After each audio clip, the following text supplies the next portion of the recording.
ADAC GT Masters is ready for the start of its 15th season.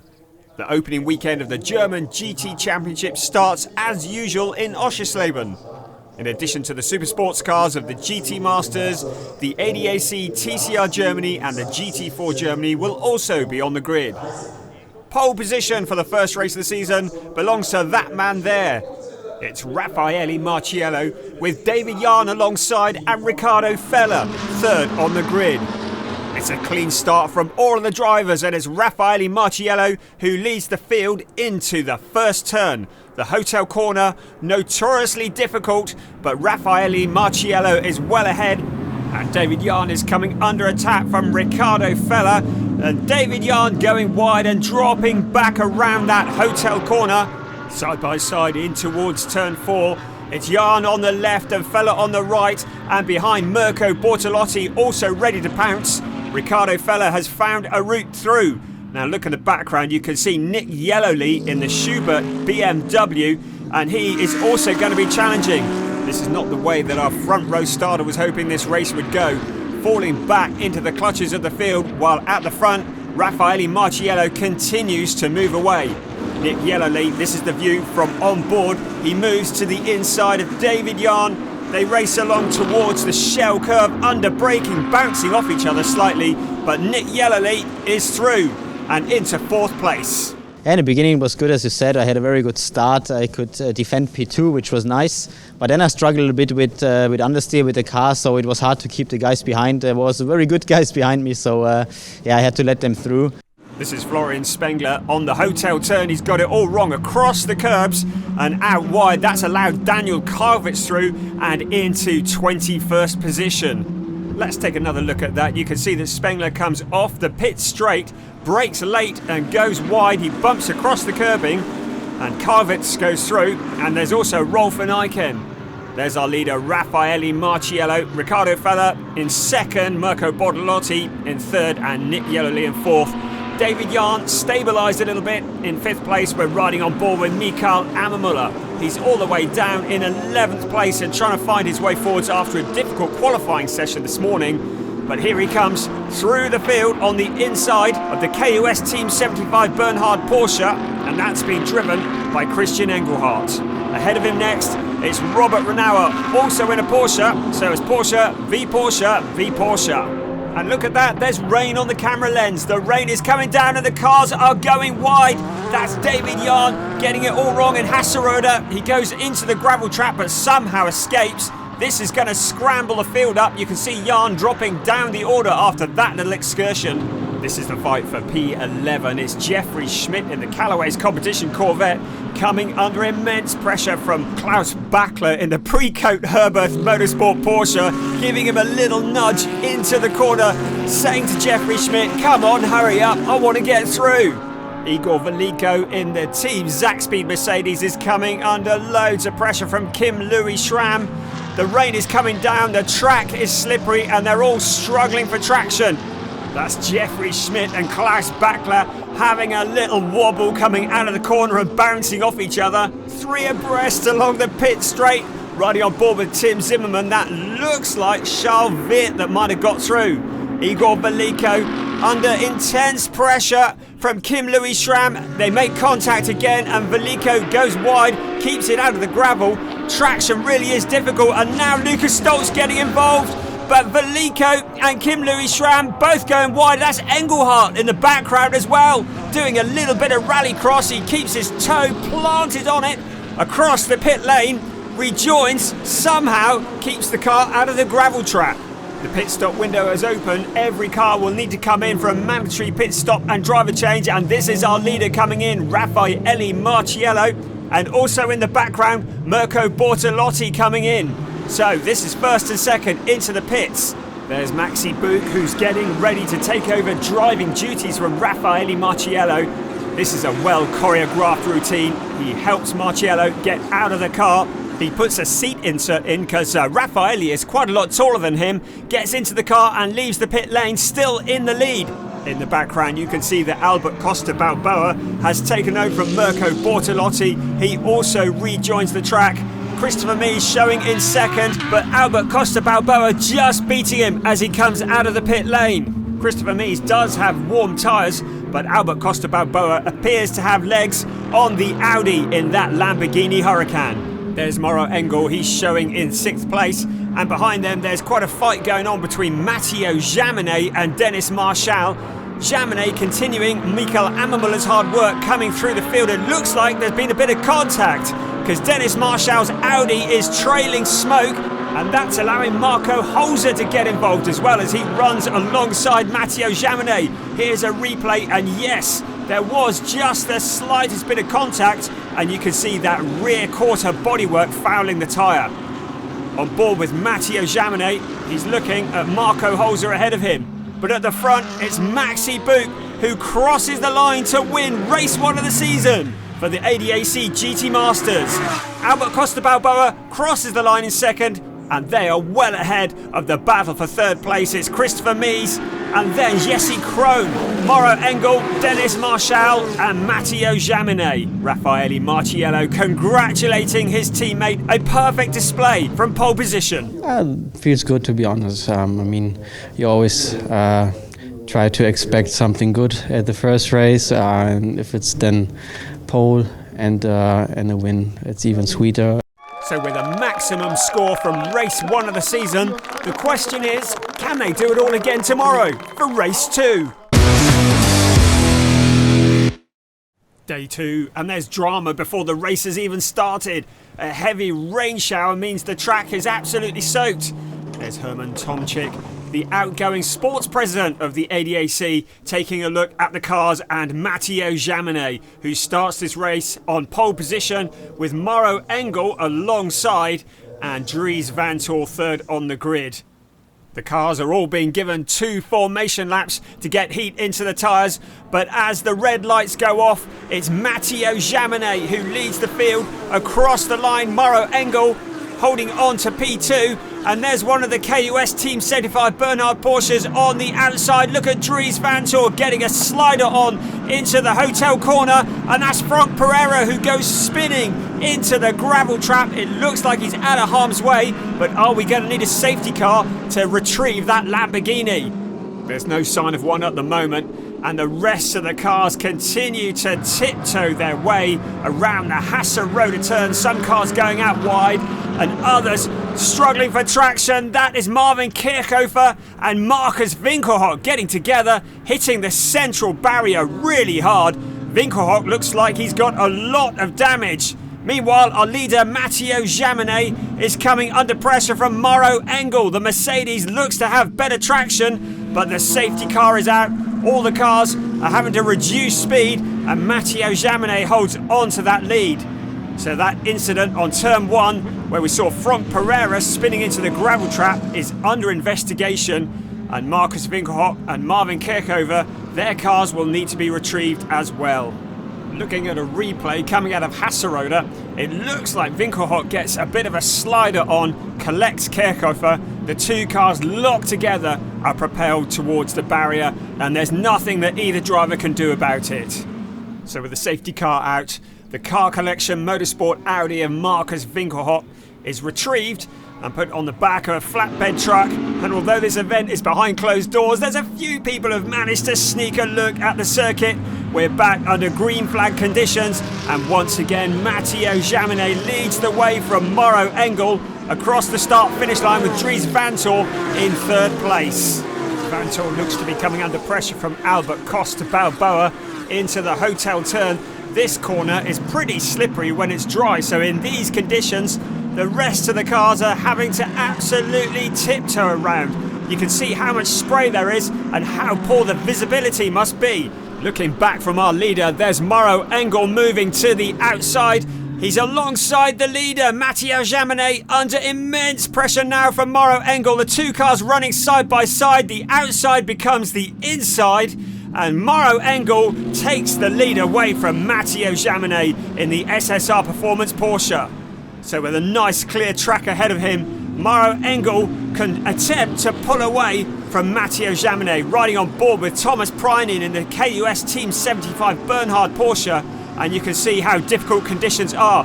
It looks like the rain has stopped, but that's Maxi Buk into the gravel trap, also with Albert Costa Balboa. The two cars look like they've got together, so yesterday's winner, Maxi Buk, let's see what happened. Albert Costa Balboa on the inside, Maxi Buk going out wide, the two cars pirouetting in perfect harmony, and both of them into the gravel, and their afternoon is over. So yesterday's winner and pole sitter was at the top of the points coming into this race, but is going to score nothing. Neither is his teammate Raffaele Marciello nor Mirko Bortolotti. And as you can see, Albert Costa Balboa is pretty fed up about that, as is Maxi Buk. A full course yellow means that all of the cars on the track are brought down to 80 kilometers an hour. The two drivers discussing the incident, and it doesn't look as though there's any hostility between them. Just those conditions catching both of them out and ending their afternoons prematurely. Now the pit stop window is open even though we're under full course yellow, and as you can see, Mauro Engel is out of the car, Lucas Stoltz is in. We did wonder whether they might change from wet weather tyres to slick tyres because the rain has stopped, and look at that, Matteo Giamone is into the pits. He's swapped with Mikael Amamola, and the team have taken the opportunity to get rid of those wet weather tyres and put on slicks. Now this is quite a gamble. You can see the dry line appearing. Lucas Stoltz has a massive lead over Mikael Amamola, but one car is on dry weather tyres and the other is on wet weather tyres. Here comes Mikael Amamola, and he's having to tiptoe as those tyres come up to temperature, and he is passed by Robert Renauer. Next it's Charles Wirtz, who's attacking Mikael Amamola's car. Has he made the wrong decision putting those slicks on while the track is still wet? Here's Charles Wirtz around the outside with all of the grip, and Mikael Amamola looks to be dropping backwards in this race. Riding on board with Mikael Amamola, it is actually Lucas Stoltz who's in the lead, not Robert Renauer as is displayed on the graphics because he has no transponder working in the car. But you can see now Mikael Amamola is coming back at Charles Wirtz, so third place has been claimed by the Porsche. It's still wet tyres versus dry tyres, and it looks as though the SSR Performance Porsche team might have pulled off a bit of a coup because suddenly Mikael Amamola is moving forwards. Christian Engelhardt has also got past Wirtz. He is really struggling with those tyres now, which are obviously wrecked in these drying conditions. Now Mikael Amamola is up with Robert Renauer and into second place. Look at that. He made it look so easy. Such is the difference in speed between these two Porsches. This is the leader, Mauro Engel, and with his wet weather tyres absolutely worn out, Mikael Amamola goes sailing past and into the lead. Looking back from Amamola, you can see how quickly he's pulling away from Lucas Stoltz, and on board with Nick Yellowlee, who's also on slick tyres. He's caught up with Igor Valilko, but also the car that was leading this race only a couple of laps ago, Lucas Stoltz, who is dropping back like a stone. Yellowlee has passed Igor Valilko and into second place, while Maximilian Hacklander is now also getting involved in a great fight for third. This has been a race all about tyre strategy.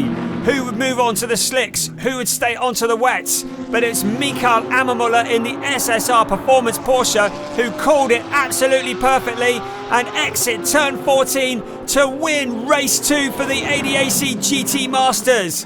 Matteo Giamone and the SSR Performance team are delighted. What a dominant display of teamwork. Second, a great result at the home race for Team Schubert Motorsport driven by Nick Yellowlee. And third, a sensational result for the MRS GT racing car driven by Maximilian Hacklander. He started down in 18th place. This is our winner though, Mikael Amamola. The most important decision was to change from rain tires to slicks in the pit stop, which was a big risk to do this. But the driver Mathieu, my second driver, called the engineer to change the drivers, and I think this was the best decision we made this race. That's our point standings after the first 2 races of the season. It's Matteo Giamone and Mikael Amamola who lead the way. Race 1 of the season for the TCR Germany sees Dominic Fugel in 3rd place on the grid in the Honda Civic. Second, returning to the series for the first time since 2018, it's Luca Engstler in the Hyundai. And taking a pole position on his first ever race in TCR Germany, it's Martin Andersson, also in the Hyundai Team Engstler car. Waiting for those 5 red lights to go out, and we are racing, and it looks like a lot of wheel spin for Martin Andersson. He gets mugged off the line by Dominic Fugel and Luca Engstler. It's Engstler who leads into Hotel. Marcel Fugel from 4th in the grid slots into 3rd. Martin Andersson still dropping back through the pack. That's Patrick Singh going deep into the corner but keeping it on the tarmac. But it's Engstler who leads the way from the Fugel brothers. It's great to welcome Eric Scalvini into TCR Germany this year, and you can see as he tries to pass Jonas Karklees, the 2 cars locking up into the corner, a little bit of rubbing, but Scalvini is through and takes 6th place. Our pole sitter Martin Andersson going wide on the corner, and that lets Nico Gruber come sailing through. In the background there's Eric Scalvini, and now Scalvini is attacking Martin Andersson. Andersson going deep into Hasserode, and Scalvini on the inside snatches that 5th place away from him. Ahead you can see how quickly Nico Gruber has pulled away. He is into 4th place, and Luca Engstler leads the way to win the first race of the season for the ADAC TCR Germany. Dominic Fugel in 2nd despite a lot of pressure from his brother Marcel in the closing stages. Luca Engstler gets off to a near perfect start on his return to TCR Germany. It's the top step for Engstler, with the Fugel brothers Dominic and Marcel in 2nd and 3rd. Well, actually I'm really happy. As you saw, I struggled a bit in the qualifying. Unfortunately I catch the yellow flag on my fastest attempt. So P2, but I did a great start. The car felt perfect straight away, so it was looking easy, but it was definitely not. I had to control the tires quite a lot, so I'm quite happy. Race 2 is Luca Engstler on pole position with Nico Gruber alongside and Martin Andersson 3rd on the grid. A great start from Engstler as he leads the field in towards turn 1. Nico Gruber making his move, but Engstler moving to block him. Dominic Fugel has come through into 3rd place, and Marcel Fugel into 4th. There's Martin Andersson in 5th with Eric Scalvini behind. The rest of the pack comes streaming through, and look, already Luca Engstler has opened up a bit of a lead. Marcel Fugel alongside his brother Dominic into Hasserode turn, but Dominic has the racing line. There's Martin Andersson looking to the inside of Marcel Fugel. There's a car that's not made it round the corner into the gravel trap, and this is Andersson and Fugel getting together. Fugel recovers, but it looks like Andersson's car is very badly damaged, the front bumper hanging off, and Marcel Fugel dropping back. You can see the Fugel team are up in arms about that. It looked as though Martin Andersson being a little bit heavy-handed on board with Marcel Fugel. Just a dirty look to the side. What are you playing at? And Martin Andersson picks up a drive-through penalty for pushing another car. Through the pit lane he comes, keeping to the speed limit, and that of course will drop him to the very back of the field. Meanwhile, Luca Engstler extends his lead. His father, Franz Engstler, the racing legend, looking on from the pit lane. Here's a replay of Rene Kirscher and Eric Scalvini fighting for 4th place. Scalvini outbraking himself at the end of the pit straight, and Rene Kirscher is through. But the battle for 2nd place is also hotting up. Nico Gruber has Dominic Fugel for company. Smoke trailing from the Gruber car, and Dominic Fugel getting onto the grass as Nico Gruber squeezes him to the side into turn 4. Dominic Fugel though round the outside takes that position away, and Nico Gruber is down into 3rd place. This little fight for 2nd just allows Luca Engstler to pull away further and further at the front, and he crosses the line to win race 2 of the TCR Germany, making it 2 out of 2 races. When I was doing the outlap, I was thinking that when I arrived here 4 years ago, starting with ADAC Formula 4, I struggled big time. I was racing against Mick and all these big names. At that time, we didn't have the budget to do it properly, so honestly speaking, every weekend here was very frustrating. And then, let's say, looking back, winning 2 races this weekend was very emotional and very happy for me.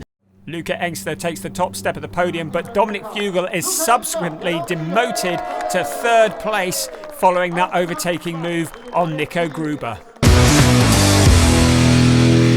It's the season opener for the ADAC GT4 Germany. Gabriel Piana on pole position, Jan-Philipp Springhob second, Mark Di Fulgentio third on the grid, and it's Gabriel Piana who heads the field into turn one. Di Fulgentio slotting into second ahead of Jan-Philipp Springhob. Further back, Dennis Fetzer is driving the Team Allied Racing Porsche 718 Cayman, and that of course is the defending champions. But at the front, Gabriel Piana is stamping his authority on this race. Di Fulgentio still in second.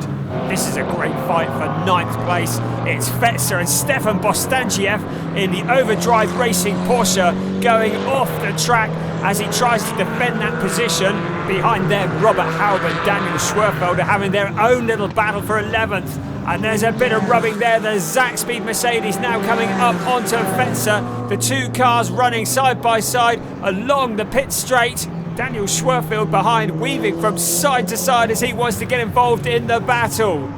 The mandatory pit stop and driver change window is open, and in comes Gabriel Piana. He is changing with Mikael Schrey.